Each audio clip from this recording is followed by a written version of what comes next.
Okay, we're going to talk about batteries in this video.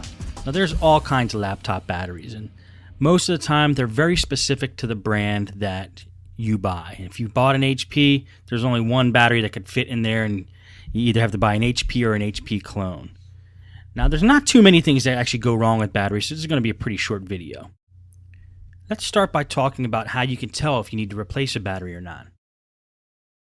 Now one way to test this is to go into the power options mode in your computer, and you can get to that in Windows through the control panel, power options, and then click on the battery tab and look at what's happening with the battery. It'll tell you if it's charging, if it's not charging, or how much charge is in the battery. Now if the battery's not charging, let's try to rule out some other things first. Like it could be a bad power adapter, bad AC adapter. So if somebody's using an AC adapter that didn't come with that computer, it might not be putting out enough amps or enough wattage to actually charge the battery, and I've seen Dells do this.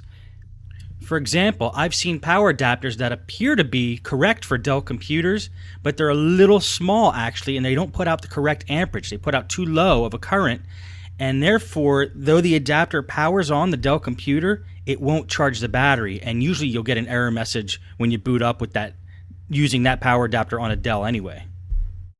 Now incidentally, you're going to see a lot of AC adapters rated according to wattage. Wattage is simply voltage times the current, or amps. So that formula, V times I, gives you wattage. Let's go through an example here of how you can check if the power adapter is correct for the computer you're working on.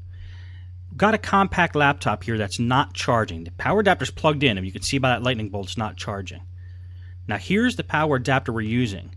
Take note of the second line down there where it says 19 volts green, 4.74 amps max. Now ignore the line above it that says 16 volts. This is a universal power adapter from Kensington, and a lot of the universal ones can put out multiple voltage, but the switch on this one we have set for the 19 volts DC and 4.74 amps max. Now we know what this adapter puts out power-wise. Now let's check to see what the correct power adapter is for this compact laptop. And I like to check this on eBay because in the eBay descriptions, it usually tells you what the voltage and the amps are for the power adapter you're trying to buy. Okay, so just go to eBay and do a search for whatever the laptop model is, compact M2000 adapter. It's going to bring up a long list of results. And we're just going to pick the first one. It looks good. Now we're going to scroll down on this listing and take a look. And we see that this adapter puts out 18.5 volts, 3.5 amps. Okay, let's get a second opinion here. Just go to the next one down and see what voltage and amps this is putting out. And this one, again, is 18.5 volts, 3.5 amps, which equals 65 watts. You'll find if you multiply 18.5 times 3.5, you get 65. And that is that formula I showed you earlier. Now, the reason I checked two vendors is because in case one of them made a mistake and they weren't selling the right adapter for the right computer, that's why I just checked twice to make sure we're getting the right numbers here.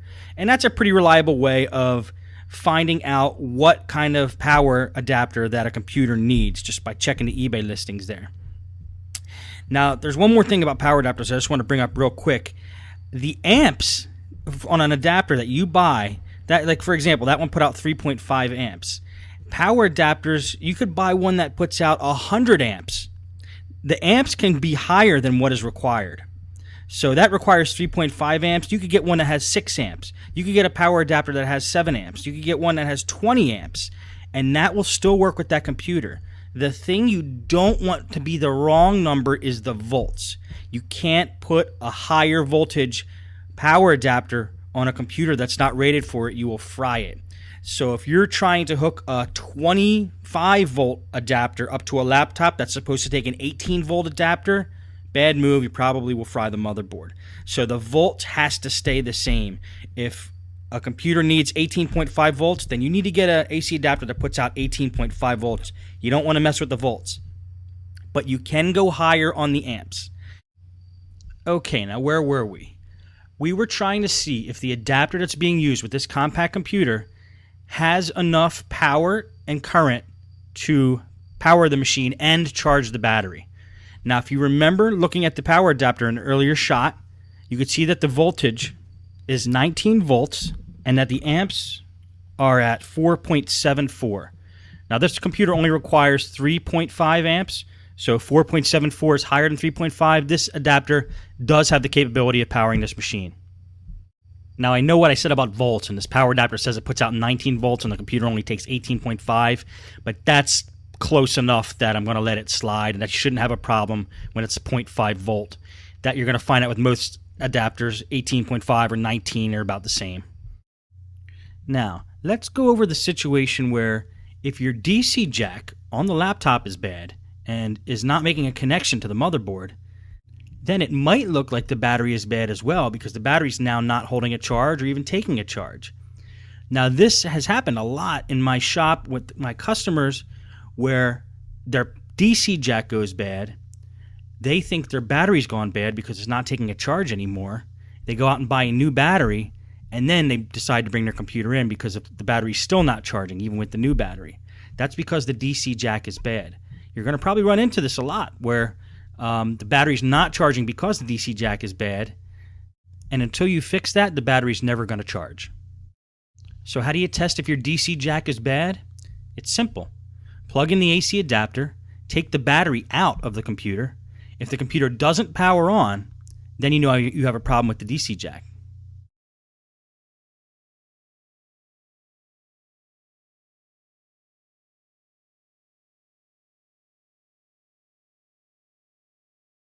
If the computer does power on, you can throw the battery back in and see if it charges. If the battery's not charging at this point, it's pretty likely it's a bad battery.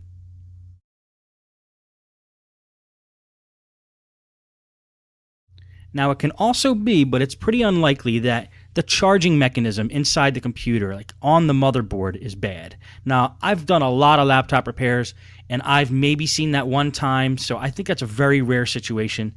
So it's pretty safe to say right now that the battery is bad. Now, let's go over some other reasons why a battery won't be charging.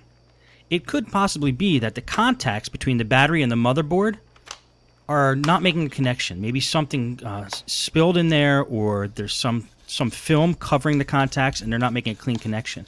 One thing you can do is take a toothbrush and just scrub in between the fins of the battery there, and also scrub down the fins where the motherboard connection is.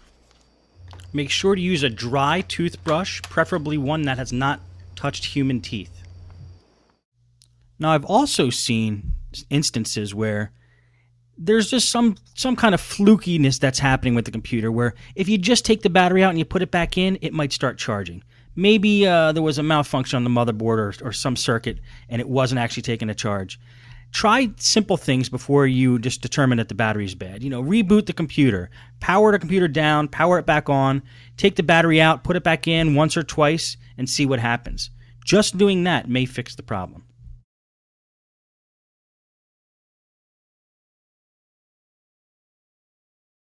Now, if you've done all the above and you're fairly certain that the battery is bad, it's time to buy a new battery.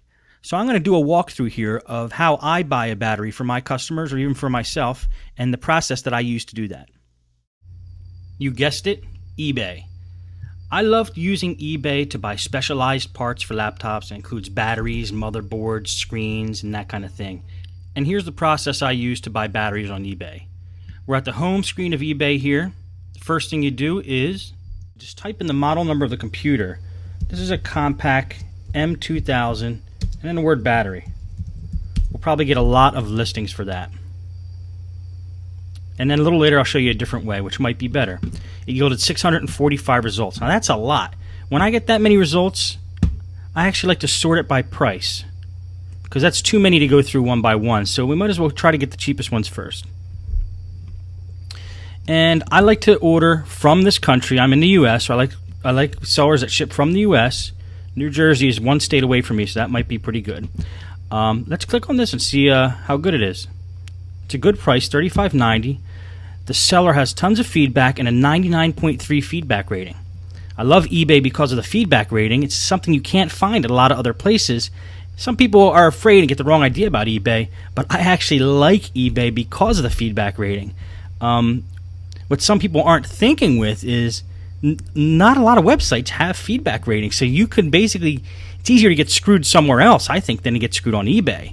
The only way you can really get in trouble is if maybe somebody overtook Optimum Solution as a username here, his account or something, and stole his account and then was trying to scam, but doesn't really happen often. I buy on eBay all the time. Now, this is a battery for a couple of the models of the Compact Presario, and M2000's included in there, so we should be okay. Now, this is a fine battery from a third party. This is not HP. So if you want to stay on the cheap side, you could get a battery like this. If you want to maybe spend a little bit more but get a higher quality battery, I would actually look for a Compact battery and made by Compact. The way I do that is I search for the word genuine in front of what I typed before on my search, and now we only get 6. But we now have HP batteries. Now here's a Compact genuine battery, M2000. See, the problem with genuine is a lot of times you're not going to find new, especially on the older models. The third party will sell you a new battery. This might be a used, so let's see what's going on with this one. And this is a Compact battery. And let's see if they tell us, okay, it's great cosmetic condition, excellent working condition. Okay, so this is a used. Now, if you really want to get picky, and there's not enough listings for us to do this, but say we got another 600 listings typing the word genuine. If you really want to get to the cream of the crop, type new genuine before your search terms and type that. And we're probably going to get nothing out of that. But let's just see. Okay, well, these are some from China. 4 results found for new genuine. Okay, this might actually be new. Is this the one we just looked at? Genuine Compact battery. And let's see if it is new. Brand new, genuine HP battery. Let's see what the price is. $59, okay. So it's almost twice as much as the third-party no-name battery. But I would consider this. I would consider this. You want to get the brand name battery. Let's check out the seller. 3,600 feedbacks, 99.7% positive feedback rating in my country, and free shipping. It's not a bad deal. So there's your 2 options. If you want to go cheap, just look for the third-party batteries. If you want to get a more quality battery, try to get an HP or a Compact brand name battery that matches your computer. Now, let's take a look at the battery itself that we pulled out of this computer, because there's another way to search for this battery, and that's by the model number of the battery. We search from the model number of the computer, but this battery is actually, I'm going to read the model number off now. It's HSTNN-DB17. Let's type and do a search for that and see what comes up. 135 results for that. And again, since there's that many results, let's sort by price. Okay, it's already sorted by price from last time. Here's a $35 battery. Okay, let's do genuine and see if any come up.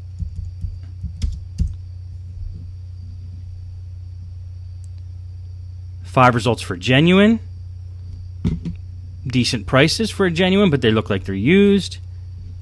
And if we type new genuine, again, we're probably going to get almost nothing. There's new genuine. There's only 2. One's 52 and one's 78. So that's pretty much where you're going to be ending up. Usually, for almost any battery, you're going to find it. $35, $30 will get you a third-party new one. And around between 60 and up to 90, you can get a new genuine one. It's all up to you. If you could swing the genuine one, I recommend the genuine one. If you need to just get by, then the third-party one is fine. And that's how I do battery shopping on eBay.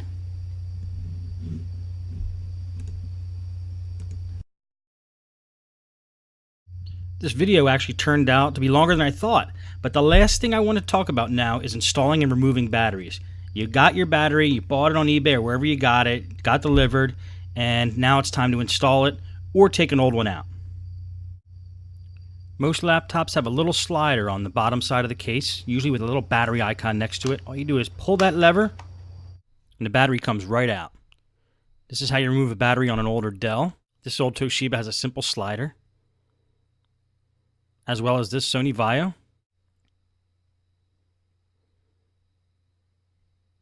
Here's a few more with a simple slide switch. Compact Presario, HP DV6000. Now, some have a locking mechanism so the battery doesn't fall out. You're going to see an icon like that. And what you do is you unlock it first, then you hit the slider switch, pull it out, unlock, slide, and pull out. Here's another one. And another one with a locking mechanism. Not very complicated. Then to put it back in, just snaps right back in, no problems. And this one you kind of have to angle in. And there you have it for batteries.